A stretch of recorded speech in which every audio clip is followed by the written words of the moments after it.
एक बार मैं अपने पूरे परिवार के साथ रामलीला का मेला देखने चला गया। वहाँ मेले में तो बहुत सारी दुकानें होती हैं। अन्य सामान के साथ साथ वहाँ कुछ भगवान की मूर्तियाँ भी बिक रही थी। वहीं बगल में मूर्ति जो बनाते हैं उनका तंबू भी लगा हुआ था। वहीं तंबू में जैसे आमतौर पे होता है कि कुछ मूर्तियां अधूरी होती है, वो पुआल से बनते हैं ना, पुआल और ये प्लास्टर ऑफ पेरिस मिट्टी से बनाई जाती हैं। तो कुछ पुआल के ढांचे खड़े हैं, कुछ उसमें किसी में प्लास्टर ऑफ पेरिस लगा हुआ है, किसी में आधी अधूरी मिट्टी लगी हुई है, किसी में आधे पैर बने हुए हैं, किसी में केवल धड़ बना हुआ है।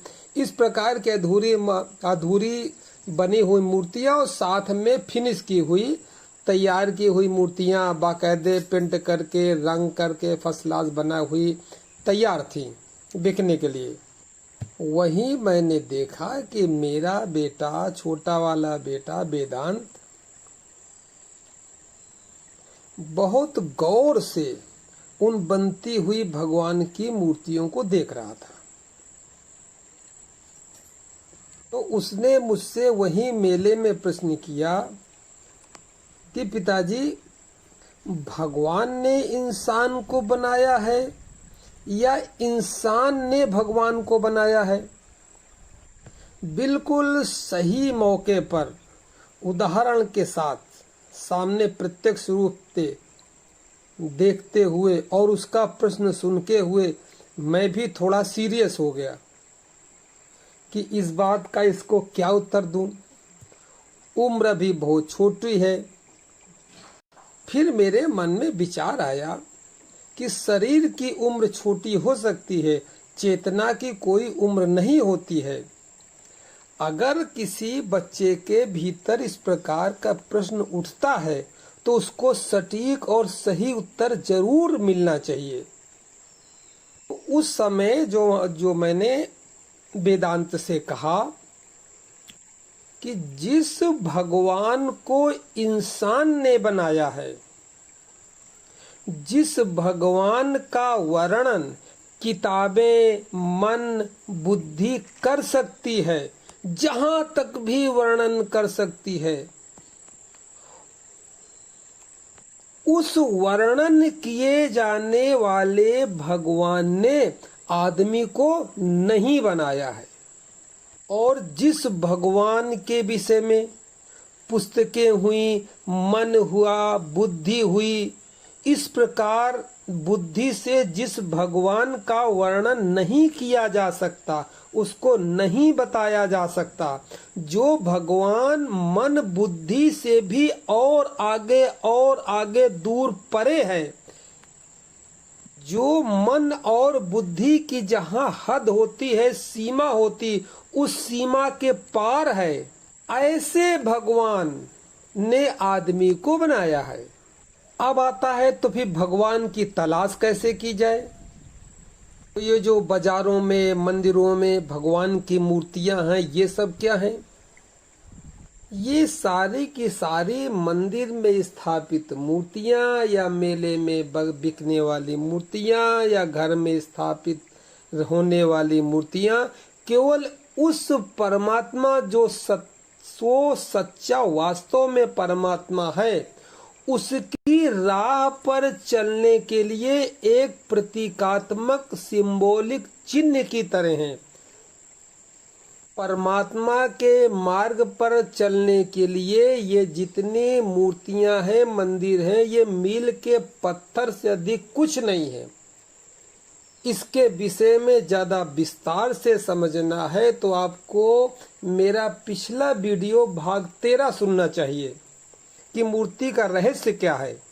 तो प्रश्न उठता है कि भगवान की तलाश कैसे की जाए? सबसे पहले हमारा शरीर है। जीवन पाने के बाद, यानी जब हम पैदा हो गए, इसके बाद हमने जाना कि ये पूजा पाठ, देवी देवता, भगवान, ये सब होते हैं। ये हमने पैदा होने के बाद ही तो जाना। लोग पहले जानते होंगे उससे मतलब नहीं।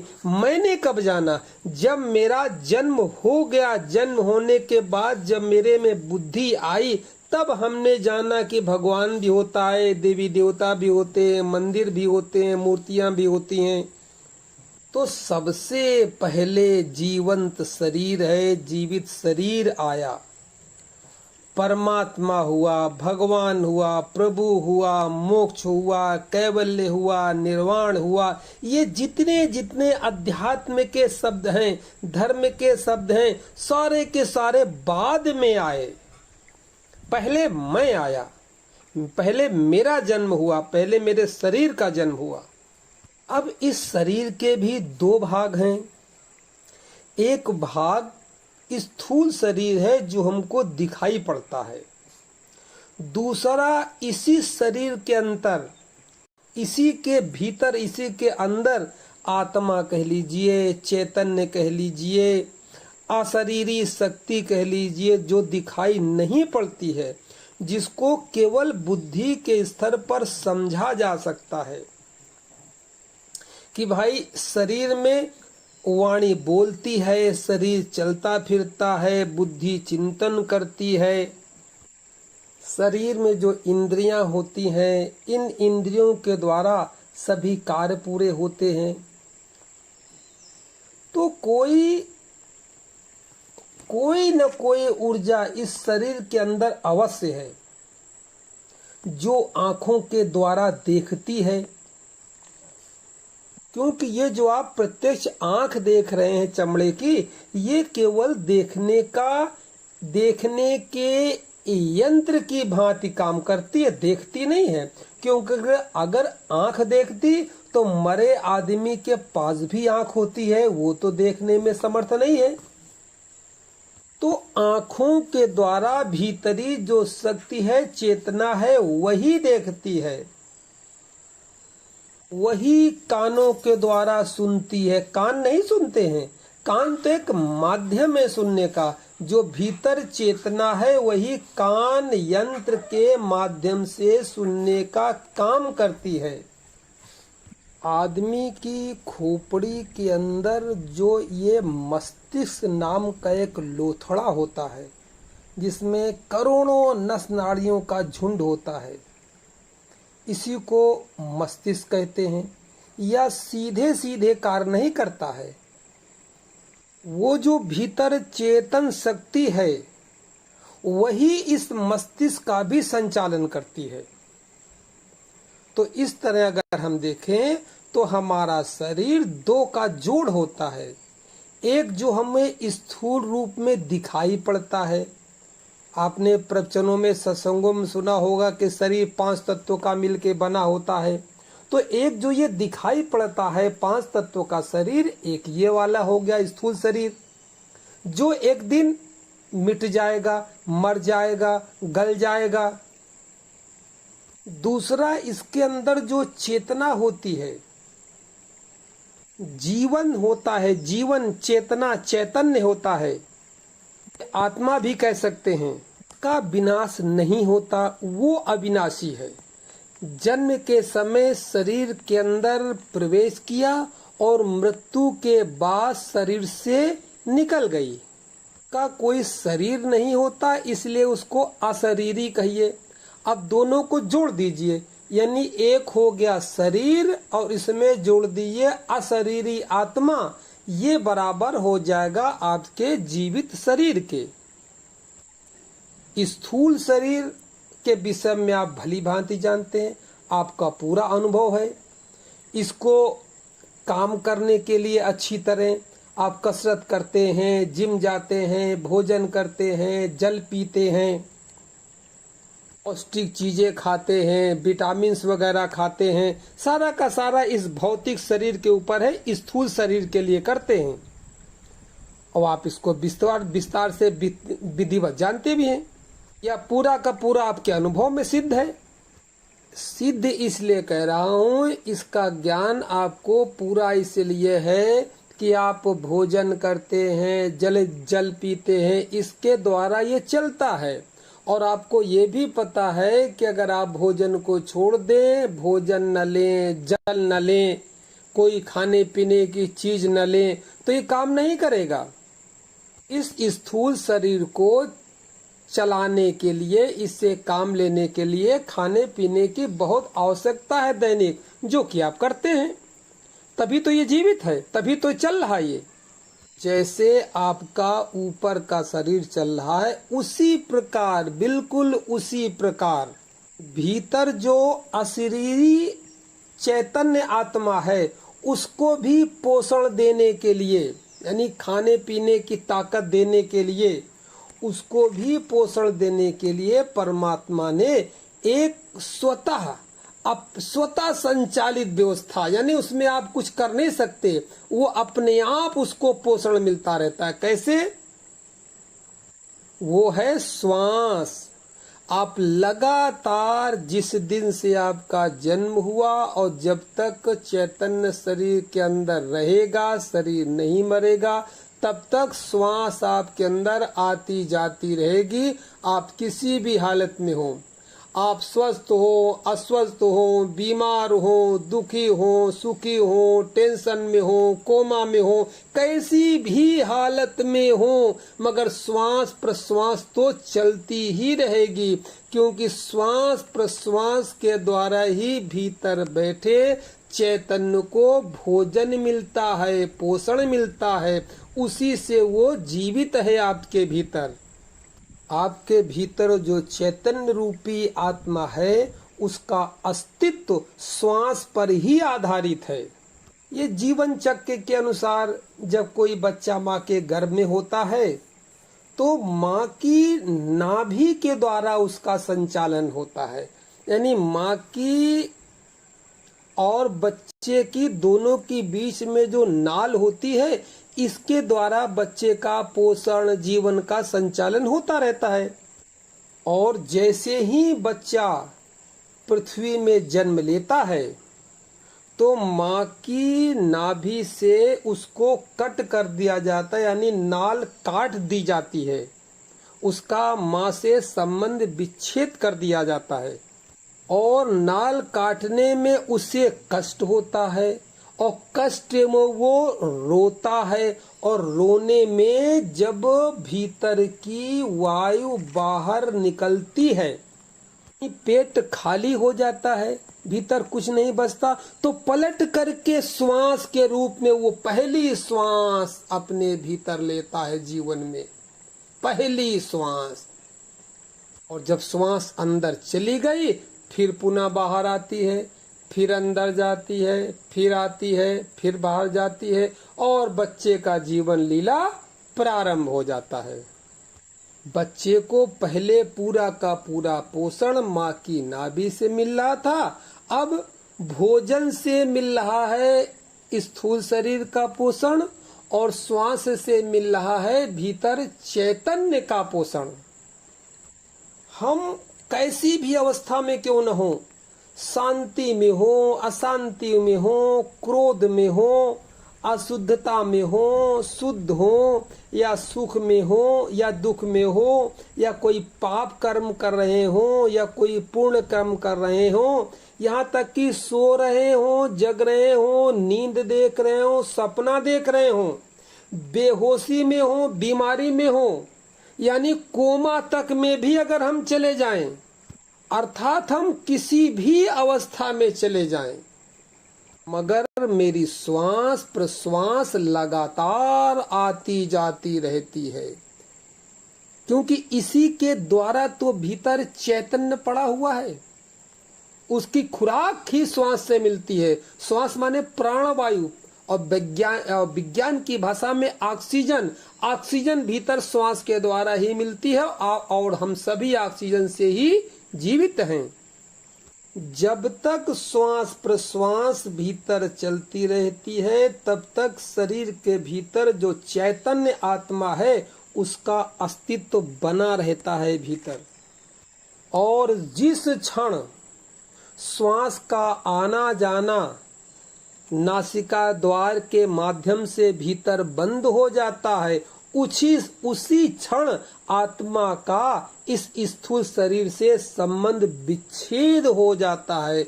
इसी को मृत्यु कहते हैं, यानी व्यक्ति मर गया। यानी श्वास बाहर निकली, जैसे बचपन में छोटेपन में निकली थी पहली बार जब बच्चा रोया था माँ की नाल कटते ही, तो रोने में पीड़ा के कारण श्वास कुछ भीतर से रोने की आवाज से बाहर निकला था और पलट करके श्वास अंदर गई थी, फिर लगातार अंदर बाहर श्वास आती जाती थी।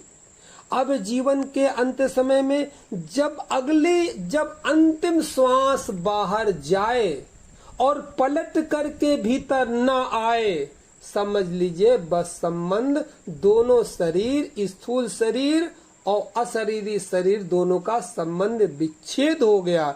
इसी को कहते हैं कि व्यक्ति मृत्यु को प्राप्त हो गया।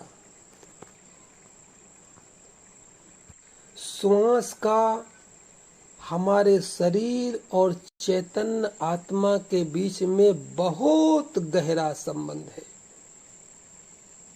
श्वास इस शरीर और चैतन्य आत्मा के बीच में एक पुल की तरह काम करती है।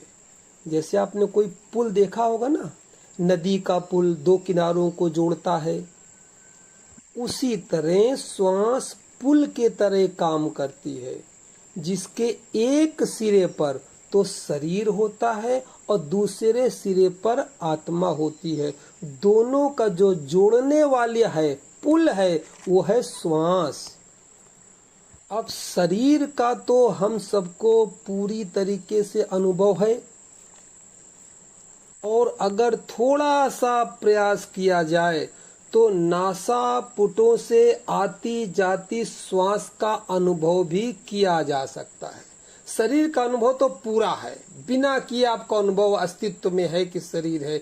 इसी तरह श्वास का अनुभव करना पड़ेगा, तो थोड़ा स्थिर और शांत होना पड़ेगा। जब शांत होकर के देखेंगे तो महसूस करेंगे कि दोनों नासापुटों से वायु रूपी श्वास आती है जाती है, इसका अनुभव किया जा सकता है।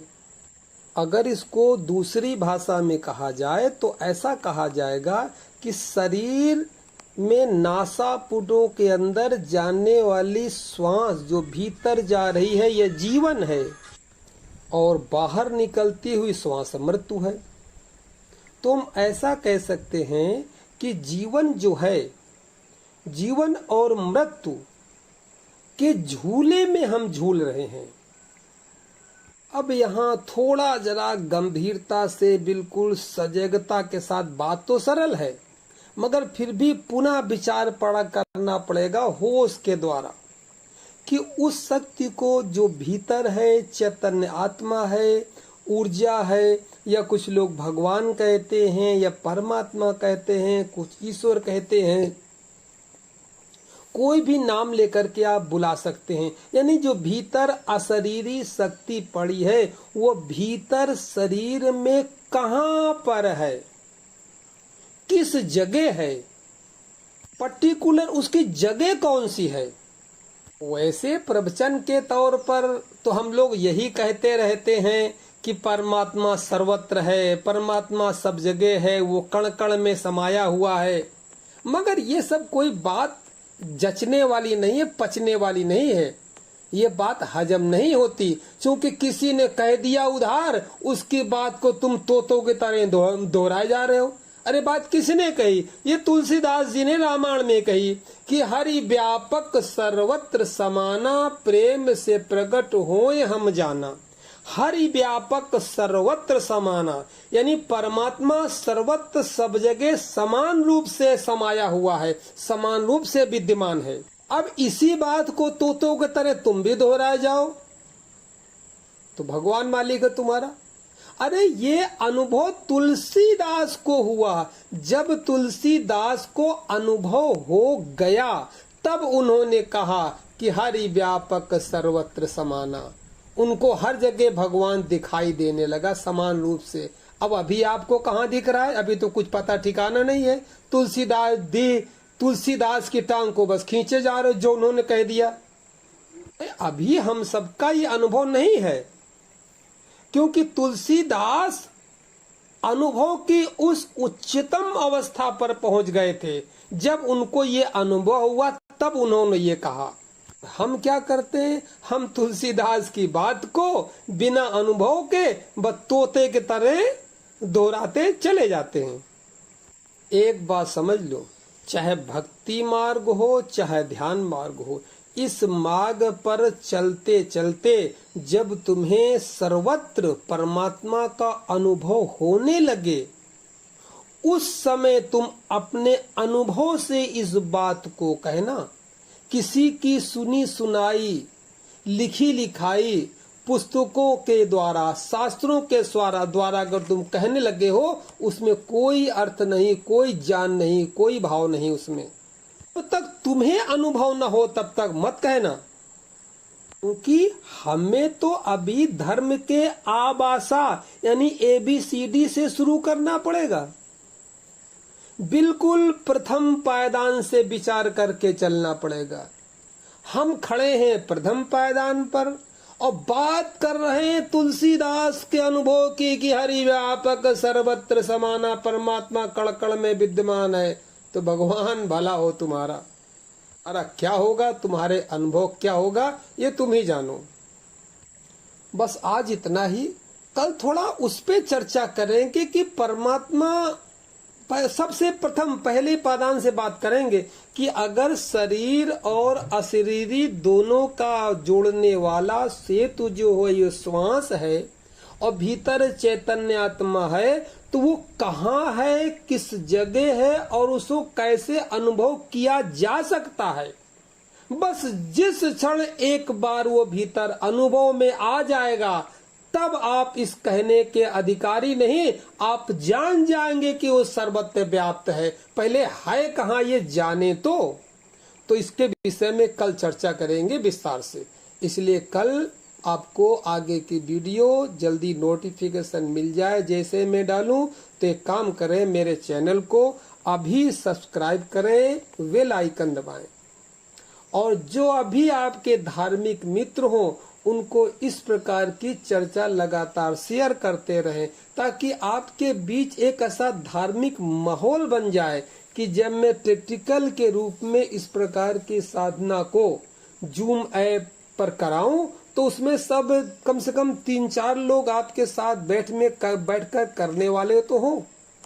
और इस विषय में आपको कोई शंका हो, कोई प्रश्न हो तो कमेंट कीजिए।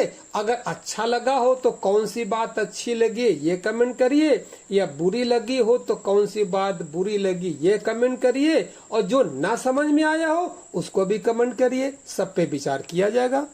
मेरी बात को ध्यान पूर्वक सुना, वो भी आजकल के समय में जब लोगों के पास वक्त नहीं है, तो इसका इतना तो अवश्य अर्थ है कि आप अपनी आध्यात्मिक ऊर्जा, आध्यात्मिक चेतना का अनुभव बढ़ाना चाहते हैं, अपनी आध्यात्मिक ऊर्जा की प्रकृति करना चाहते हैं, भीतर के भीतर आपके मन में कहीं न कहीं यह बीज जरूर दबा हुआ है।